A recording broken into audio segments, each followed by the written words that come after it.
राज्यातील विविध शिक्षक संघटनांच्या संयुक्त पुढाकाराने मंगळवारी रावसाहेब पटवर्धन विद्यालय व कनिष्ठ महाविद्यालय पुणे येथे राज्यभरातील शिक्षकांच्या गंभीर प्रश्नावर विचारविनिमय बैठक आयोजित करण्यात आली होती।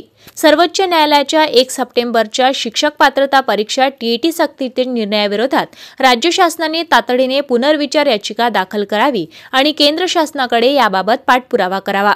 2 आठवड्याच्या आत याबाबत कार्यवाही झाली नाही तर 24 नोव्हेंबर रोजी राज्यभरातील शिक्षक शाळा बंद आंदोलन करतील, असा इशारा महाराष्ट्र राज्य प्राथमिक शिक्षक संघटना व महाराष्ट्र राज्य महानगरपालिका तसेच नगर परिषद प्राथमिक शिक्षक संघटना यांनी मंगळवारी दिले।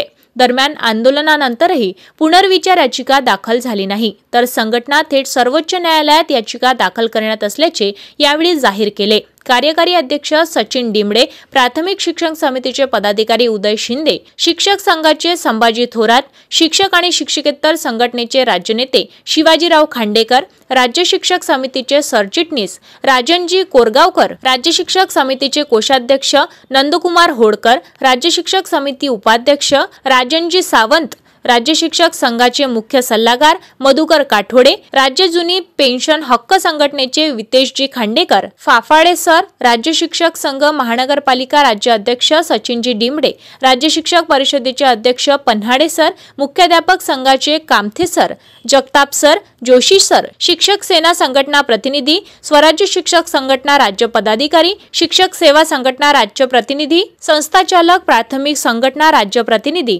पुणे शहर प्राथमिक माध्यमिक शिक्षक संघटना प्रतिनिधी, राज्य शिक्षक काँग्रेस पदाधिकारी यांच्यासह 26 राज्य शिक्षक संघटना प्राथमिक आणि माध्यमिक प्रतिनिधी आणि पुणे जिल्हा शिक्षक समिती सरचिटणीस संदीप अप्पा जगताप आणि अनेक राज्य संघटना प्रतिनिधी उपस्थित होते। राज्यातील विविध शिक्षक संघटनांच्या संयुक्त पुढाकाराने मंगळवारी रावसाहेब पटवर्धन महाविद्यालय व कनिष्ठ महाविद्यालय पुणे येथे राज्यभरातील शिक्षकांच्या गंभीर प्रश्नावर विचारविनिमय बैठक आयोजित करण्यात आली होती। या बैठकीत संघटनांच्या प्रमुख नेत्यांनी टीईटी निर्णयाच्या अंमलबजावणीतील त्रुटी आणि शिक्षकांवर होणाऱ्या अन्यायावर सविस्तर चर्चा करण्यात आली। मात्र सर्वोच्च न्यायालयाच्या निर्णयाचा विपर्यास करून शिक्षकांना लक्ष्य केले जात आहे। राज्य शासनाच्या या निर्णयामुळे शिक्षकांमध्ये प्रचंड असंतोष पसरला असून चुकीचे संदर्भ लावून शिक्षकांवर कारवाया करण्यात येत आहे, असा आरोप शिक्षक संघटना पदाधिकारी यांनी केला आहे।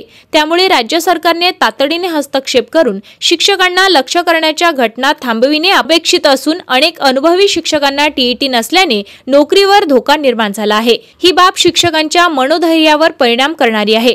या पार्श्वभूमीवर राज्य शासनाने याबाबत त्वरित हस्तक्षेप करावा, अन्यथा शिक्षक रस्त्यावर उतरून 24 नोव्हेंबर रोजी राज्यभरात शाळा बंद आंदोलन करण्यात येईल। आंदोलन हा आमचा अंतिम पर्याय नाही, पण शासनाने दखल घेतली नाही तर आम्हाला हा मार्ग स्वीकारावा लागेल, असे उदय शिंदे यावेळी यांनी नमूद केले। टीईटी सक्तीचा निर्णय लागू करताना अनुभवी शिक्षकांना संरक्षण देण्यात यावे, त्यांच्या सेवा सुविधांवर गदा घेऊ नये, अन्यथा शिक्षण क्षेत्रात मोठा असंतोष उसळेल। याबाबत गांभीर्याने विचार करून त्वरित पावले उचलावीत, असे आवाहन शिक्षक संघटनांनी केले असल्याचे यावेळी सांगण्यात आले।